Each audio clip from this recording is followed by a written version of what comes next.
What do you imagine when you think about your path to success? In Western culture, we usually glorify someone grinding it out day by day, sacrificing sleep, parties, good food, and hanging out with friends and family. Yet, that is only one way. What is it that really creates success? Sure, having clearly written goals with deadlines and hard work shouldn't be neglected, but there is a secret that many successful people don't openly talk about, a more effortless and meaningful path. Here, take this quote by Keith Ferrazzi. Success in any field, but especially in business, is about working with people, not against them.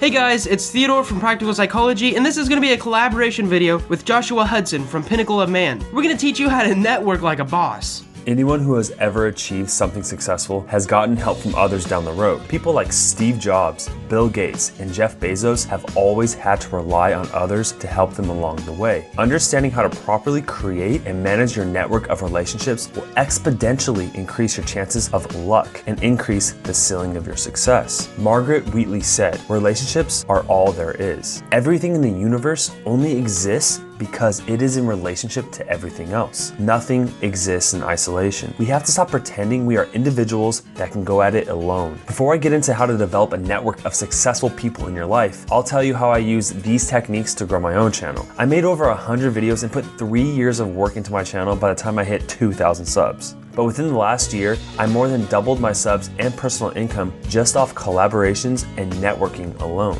Let's look at how you can do this with your own goals. The first step in maximizing your own network is to clearly know and write down what you want in 5 years and then reverse engineer it. This means looking at smaller goals you can reach every month, week, and day. After you do this, find a couple of people that have achieved what you want. What milestones did they have to go through? What obstacles did they face along the way? You can cut your learning curve by half if you know the path that they took and the mistakes they made. The third step is to simply reach out to those people and offer value. This opens the door to new relationships you'll cultivate later down the line. Now, what about how do you offer value? I literally get hundreds of emails with collaboration offers, free advice, shout out requests, even paid ones. As much as I would love to help everyone, it just isn't sustainable. When someone comes to me with a cool script idea, especially if I know it'll help you guys, I'm much more likely to respond. So try to come from the frame of mind of the win-win idea that Stephen Covey mentioned. Now that you've spoken to someone you admire, you have opened the door. The next step is where 95% of people mess up and ruin things.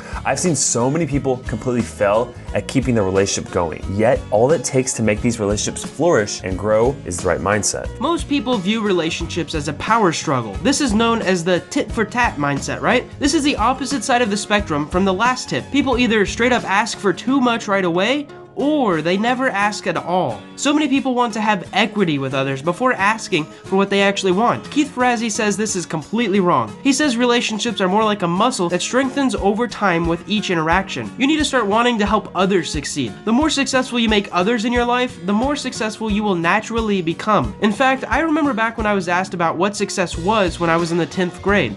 After spending literally hours thinking about it, I craftfully wrote, "My version of success is helping those around you succeed and grow," on that last piece of homework in my creative writing class. You know, thinking back on it, that probably means more than I thought it did when I wrote it down, but it's very, very true. Don't only reach out to others when you need something from them. Look for opportunities to add value to their dreams and goals. This means reaching out before you want something from them. Just tell them how much they inspire you or how much you enjoy their work. Actually buy a product or book of theirs and tell them how it impacted your life. So to sum it up, focus on networking by giving value first, then continue giving value, and after many months of strategy, you might become a connector. Think about it, if you could connect Elon Musk to Jeff Bezos before they both become famous, imagine how valuable you would seem to both of them just for the introduction. I hope you guys enjoyed this collaboration, and if you want to learn more about what Joshua has to teach, go check out his channel at Pinnacle of Man in the description below or on this end screen. Also, if you want help networking, check out Practical Growth Academy. It's my private mastermind about people who are serious about self-development and growing themselves. In Practical Growth Academy, you'll be able to talk to and get the help of other people who are serious about networking, increasing their financial wealth, and developing themselves to become the best possible version that they can become.